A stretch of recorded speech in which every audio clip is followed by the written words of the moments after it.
Fala galera, vamos começar aqui o terceiro tópico de estática dos fluidos, que vai ser forças hidrostáticas em superfície. As forças agem em dois tipos de superfície: nas superfícies planas, beleza?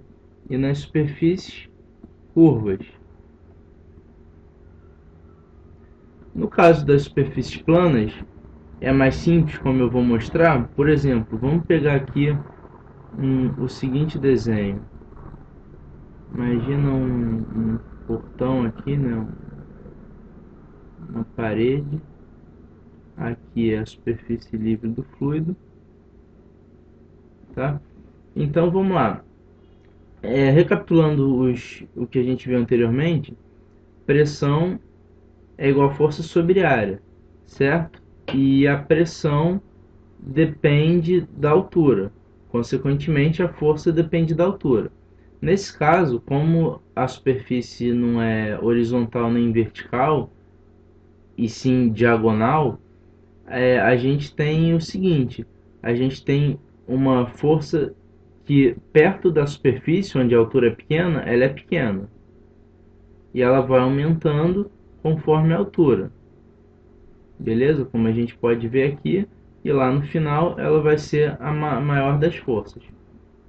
Agora note o seguinte: a gente não pode escrever simplesmente que força é pressão vezes a área, porque isso varia com a altura.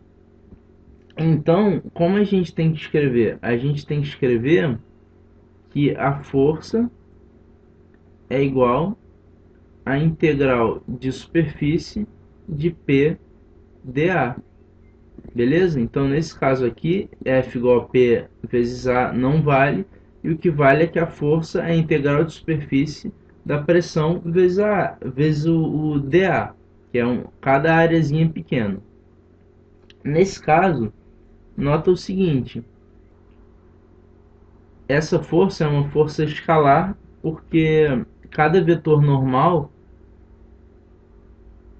é constante em cada ponto dessa superfície, que é uma superfície plana. Então, essa equação daqui é essa. A gente só precisa fazer o quê? Colocar a pressão em função do y, por exemplo, da altura, e o dA também em função de y, para poder resolver essa integral, deixar tudo em termos da mesma variável, beleza? No caso aqui das superfícies curvas, o que a gente tem? Vou pegar uma superfície aqui como exemplo. Nesse caso ela é curva, tá? Como ela é curva, aqui é a superfície livre. Como ela é curva, o vetor normal em cada ponto ele muda de direção. Então, na verdade, é a mesma coisa. A única diferença é que vai ser uma força vetorial, ou seja, integral de superfície de P dA. Ou, na forma escalar, eu vou representar o que? Meu fx como integral de superfície de P cosseno θ dA, e fy igual integral de superfície de P seno θ dA. Já que a área vetorial tem os componentes dA cosseno θ e dA seno θ. Beleza? Então, nesse caso, vai ser igual, né? Não vai ter nenhuma novidade. Agora, o que a gente pode fazer, que eu vou passar um passo a passo aqui para você, é o seguinte: para resolver esses problemas de forma muito simples, a gente vai seguir o seguinte procedimento. Vou botar aqui: 1. Indicar os eixos H da superfície livre do fluido para baixo e o X e o Y no lugar conveniente. Ou seja, a gente tem aqui o que? A gente vai desenhar nossos eixos H, X e Y. Em todos os problemas vão aparecer os eixos H e Y. Em alguns problemas vai ser necessário também usar o eixo X se ele pedir a força X ou alguma outra força que dependa disso, certo? Então, o segundo passo é o que? Relacionar H com X e H com Y, ou seja, H como função de Y e H como função de X. Geralmente, o que aparece? Aparece que H é Y seno θ, H é H0 mais Y seno θ. Aparece também o que? Hzão, que é uma altura dada, né, de alguma parede, de alguma coisa, é igual a Y mais Hzinho. Aparece que geralmente quando tem por exemplo, uma janela circular, que é quando você vai usar coordenadas polares, você tem que y igual a r seno θ, x igual a r cosseno θ, e daí por diante, né? Ou combinação desses, que aí em cada problema vai aparecer isso, que a gente vai ver nos exercícios. O terceiro passo é o que? Determinar dA. E geralmente, quando a superfície for plana, dA vai ser igual a W, que é a espessura, dy, ou dA igual a W dx, por exemplo, ou no caso de coordenada polar, vai ser o que? dA vai ser igual a r dr dθ. É basicamente isso, não vai fugir muito disso não. Nosso quarto passo vai ser o que? Vai ser relacionar P com Y de acordo com a relação de H com Y. Ou seja, vai ser relacionar P como função de Y. Como a gente viu, P não é igual a ρgh, no caso de uma coluna de fluido, quer dizer, desprezando P0, ρgh, mas no passo 2 a gente não colocou H em função de Y, por exemplo. Então, o que vai acontecer? Se H for função de Y, o P também vai ser função de Y. Beleza? Como a gente já achou H em função de Y, a gente vai só jogar em ρgh e vai substituir H na expressão que tem Y no meio, como a gente já viu.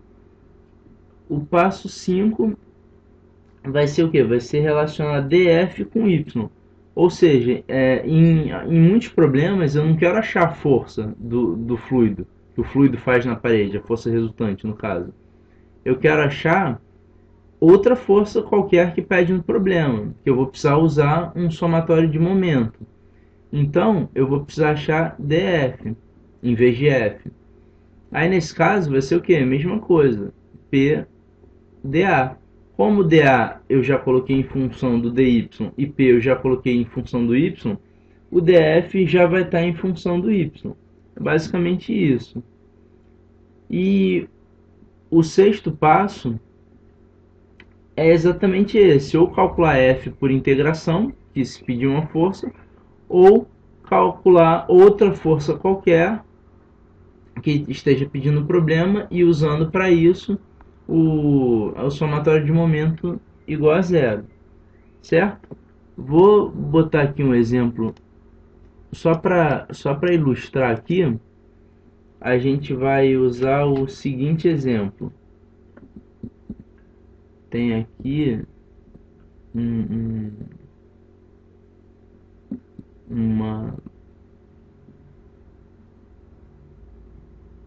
vou botar aqui o mesmo portão, né? mesma parede, né? Tem um chãozinho aqui que é reto, né? Finge que é reto. Tem aqui a superfície livre do fluido e tem aqui um ângulo θ, tá? Então, geralmente, o que a gente faz? A gente coloca, por exemplo, y aqui. o eixo y aqui. Então, e o eixo h aqui para baixo. Ó, lembra do passo a passo, o eixo h para baixo e o eixo y no lugar conveniente. Pode ser tanto aqui quanto aqui, né, daqui para cá. Mas eu estou colocando aqui. Então, vamos relacionar h com y. Então, seno θ é igual o que? H sobre y. Logo, H igual y seno θ. Ó, o que eu acabei de falar que é muito comum em vários problemas. Agora, vamos achar dF, que como a gente já viu, tem uma força que age no fluido. Quer dizer, tem uma força que age do fluido na parede. Então, vamos achar dF igual o quê? P dA. Suponha que essa parede, para dentro do plano do quadro, tem uma espessura W. Então, quem é dA? dA vai ser W dy, como eu já mostrei que é muito comum também. Então, quem vai ser dF? dF vai ser o que? Rho GH dA. Rho GH porque, de novo, eu estou desconsiderando aqui a pressão atmosférica, que a gente vai ver que vai dar no mesmo. Né? Quer dizer, não interfere no meu problema. Rho GH dA. Então, como eu já achei o H em função de Y, vai ficar o quê? Rho G Y seno θ W dy. Agora, para achar meu F, é o que? F igual integral desse cara aqui. De, por exemplo, 0 a L, por exemplo. Sei lá, de 0 a L, que é a distância do portão aqui. Beleza?